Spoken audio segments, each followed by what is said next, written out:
Супругов Гизата Зинатовича и Магру Мухлисовну Вагаповых знает, пожалуй, каждый житель Сибая. Почетный гость любого мероприятия, ветерана отваги и мужества, самоотверженного труда. К тому же образцовая семья, прожившая рука об руку 68 лет. А встретились они в далеком 45-м. Встретились у Абсалямова около автохозяйства. Брат моего зятя, я у зятя живу. С зятем мы вместе поехали в деревню. Зять говорит: айда заедем, ағайымдан тулуп возьмем, потому что холодно. Мне говорит: тулуп есть, тебе нету.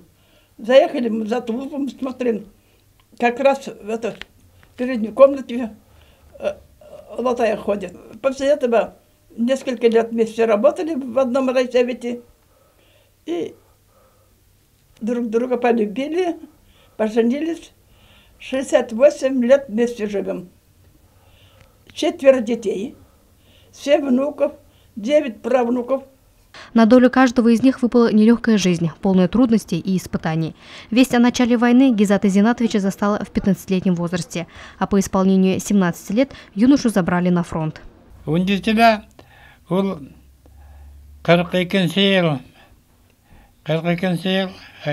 В 17 лет в 42-м попал на фронт. Служил в Прибалтийском фронте возле Ленинграда. Там была штурмовая инженерно-саперная бригада. И как пехотинский, и как инженерный я попал туда. Служил в качестве радиста. По прохождении курсов телеграфистов Гизату Зинатовичу присваивают специальность радиста 3-го класса. Все известия как о поражении, так и об освобождении русских земель в первую очередь узнавали радисты, вспоминает фронтовик. Ветеран вместе с советскими солдатами освобождал от немецких захватчиков Калининскую область, Белоруссию, Латвию, Эстонию. День Победы встретил в окопах на территории Латвии. Радости не было предела.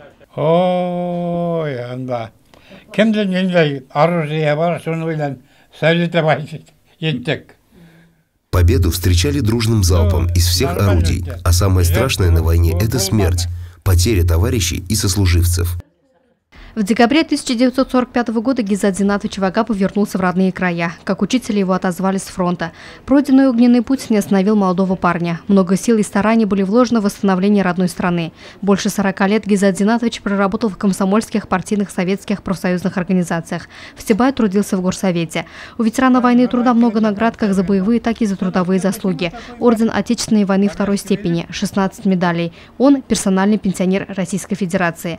Супруга Гизата Зинатовича Вагапова также награждена медалями. Магру Мухлисовна – ветеран тыла. За тяжелый труд в годы войны она награждена медалью за доблестный труд в Великой Отечественной войне 1941-1945 годов, юбилейными медалями. О нелегкой доле тыловиков Магру Мухлисовна вспоминает и сейчас. Я в годы войны работала в райсовете.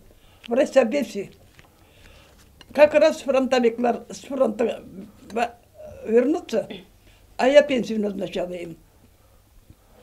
То я дело только с фронтовиками работала я. От и до. Это с 42-го года по 48-й год в райсовете работала я.